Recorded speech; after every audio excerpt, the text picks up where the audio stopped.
Finaritra tompoko lahy, finaritra tompoko avy, manaraka ity fandarina zany malaza ity.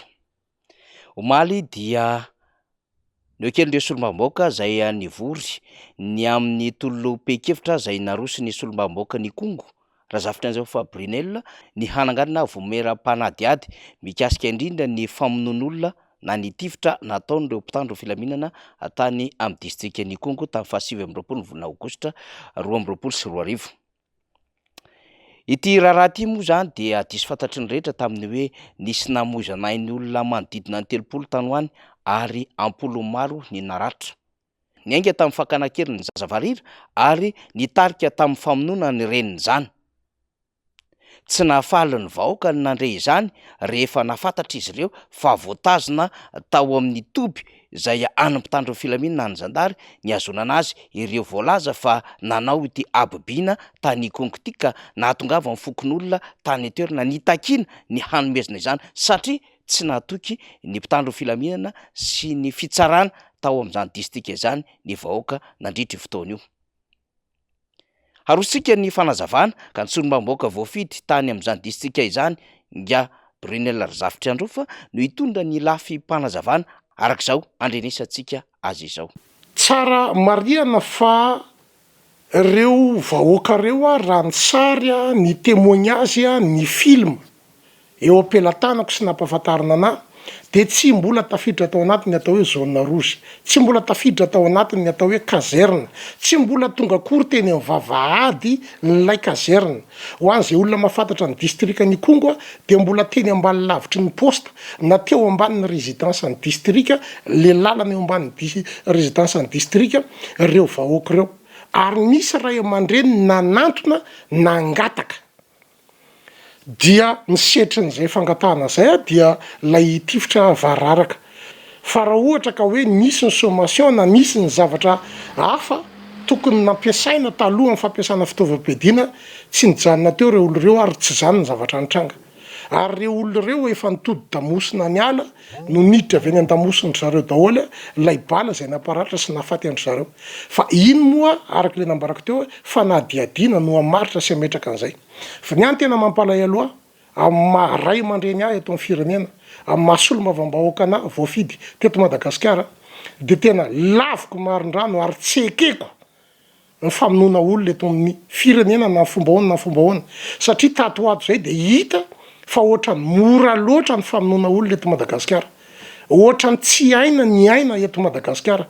Ka aoka mba tsy verina tsony ny zavatra ohatran'izany de zay no mahatonga mitaky hoe mba hivoaka hoe iza ny tompona andraikitra, iza ny nanome baiko, inona marina ny zavatra nisy de zay no andrasanay ao anatin'ilay fitakiana ny fametrahana sy fanaovana fanadiadiana lalina. Iny amin'ny akabeany ny fanazavana nentin'ny solombambaoka voafidy tao anatin'ity distrika nitrangana von'olona tifitra vararaka ity. Fa manoloana izany trangan-javatra izany betsaka ny fafaneo-kevitra nataon'ny fitandrona filaminana fa tsaro mariana aloha zany taoriny zany tranga izany dia ny sorona avetrany ny talepalitry ny filaminam-bahoaka ao anatin'ny faritra Vatovavy-Fitovinany sy ny chef district. Nitondra ny heviny ihany koa ny mpitandro filaminana tamin'ny alalan'ny sekretera mpanjakany miadidiny gendarmerie pirenena zay nanao valandresaka ho an'ny mpanao gazety ny tantara ny zavatra nitranga iny ary nitondra ny fomba fijerin'izy ireo mikasika indrindra izany raharaha niseho tany Kongo zany.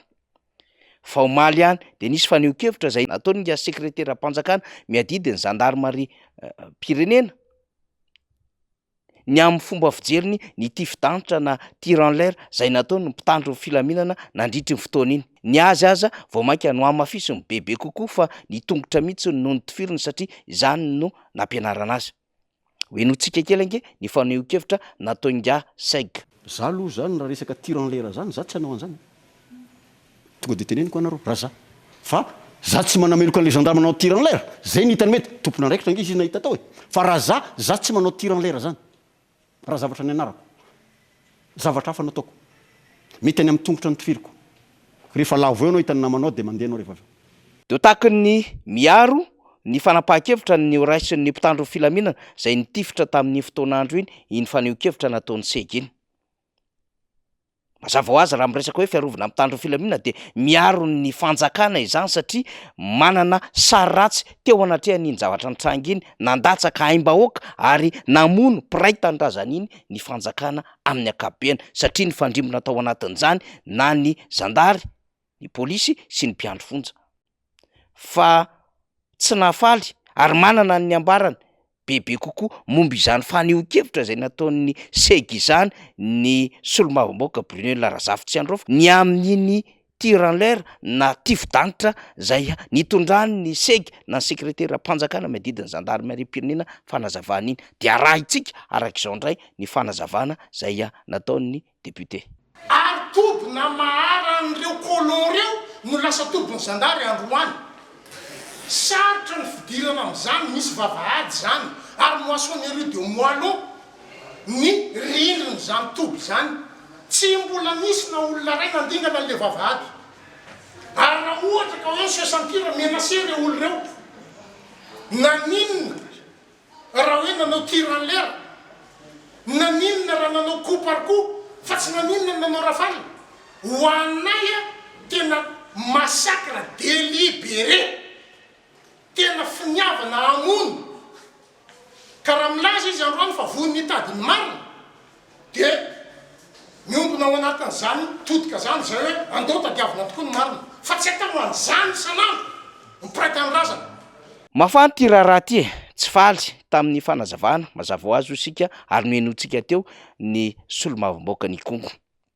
Masakra famonoan'olona vonomoka no nandraisany ny fihetsika nataony mpitandro filaminana. Farafaratsy natao coup par coup ny tifo-danitra zay nataony mpitandro filaminana fa tsy rafale na von'olona zay marobe araka ny fanazavana. Sarotra ny malagasy izany fandatsahanainy izany ary misy ny fepetra zay ny anaran'ny fitandrona ny filaminana mialohan'ny fanapohana basy izany. Indrindra amina trangan-javatra zay tsy maintsy hanaovana fandaliana lalàna no ahafahana maka baiko ary na iza manome baiko dia tsy maintsy miaino ny feon'ny feritreretana no atao hoe mpitandro filaminana na ireo mpanome baiko izany araka ny adidy amanandraikitra samihafa zay tazomin'izy ireo. Samy manana ny fomba fijerina na ny fitandrona filaminana amin'ny akabeny zay ny lehibe any renesika teo na ny solombavam-boaka fa nde hoenotsika manokana mihitsy ny hevitr'ireo niarambona nanatry maso nahita ny zava-misy tamin'ny 25 volana aogositra iny arak'izao fitantarany niarambona azy amintsika izao. Ery amin'ny vavahadin'ny gendarme le nanaovan'le zone rouge ambadika ao ny gendarme de nandefa solo-tegna telo lahy ray aman-dreny ifampiraharaha mba hamoahana an'le dahaly dia ny fitahina zany ny vahoaka ary nisy filazana hoe asangany aby ny armanareo magnantonga ty anareo magnantonga ty amizay de nagnantegna zany ny vahoaka fa hoe hamoaka ny dahalo de nisy ihany le sommation nisy le sommation fa tsy raha fantatry ny ty moa zay hoe misy sommation na sarasana amizay dia raha nisy sommation de nilefa satria tsy mbola mahino pobasy firy ny aty satria atany zone blanche taloha dia raha nilefa ny olo dia lasa amizay ny rafale avy aty afara. Rehefa be ny ripaka teo rehefa nangingigna tonga de nafindran'ny gendarme aria afaran'le materia lay zone rouge ary de nahita masony câble tady voile natao teo misy ny vatategnako zao mba ilazana fa hoe tao agnatin'ny zone rouge no nahafaty an'ireto olo reto fa le reo olo sy ny antameny zone rouge misy de polisy pénitentiaire gendarme zay niarany tifitra tamin'ny fotoana io de misy aza olo iasena hoe mba tahita raha maresadresaka dia voatifitra aby. Ny voatifitra tamin'le olo zany misy amin'ny tenda, misy amin'ny tombotroka, misy amin'ny amin'ny hospe, misy amin'ny tapaka misy aza misy de tena tapaka ny sasany de maty. Raha miteny ny seka fa tifitra teo amin'ny tongotra ny natao ka raha naheno ny fanazavana teo sika de misy ny tifitra teny amin'ny tenda, teny amin'ny kibo, teny amin'ny fe ary tany amin'ny tongotra. Misy tapaka mihitsy ary maty araka ny fanazavana samihafa. aina latsaka zany ary tsy azo tsinotsiniavina, tsy azo viraviraina amin'ny adevitra fiarovana ny fanjakana sy ireo koro mitovy aminy, tsy mety zany. Ary tsy azo avelavela fotsiny am'izao ny aminy hoe satria any ambanivohitra tanàna lavitra andrina amina kilometatra maro de vita fitaina fa tsy aty andrenivohitra akory.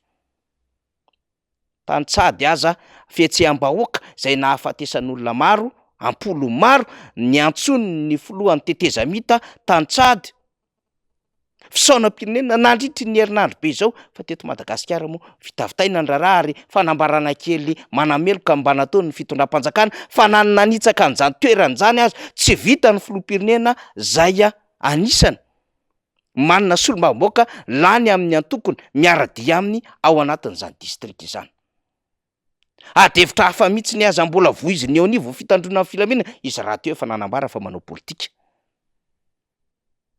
Ny zava-doza ankehitriny raha ny resaka mbola mandeha indray dia tsy mandray ny fitoriana ireo niarambona any amin'izany distrika izany ny eo anivon'ny fitsarana. Mbola ny solombavambaoka Brunel Razafy Androfa ihany no mitondra izany taraina ny voaka ny toerana izany. Ndaondray ary hoenotsika izany feo izany.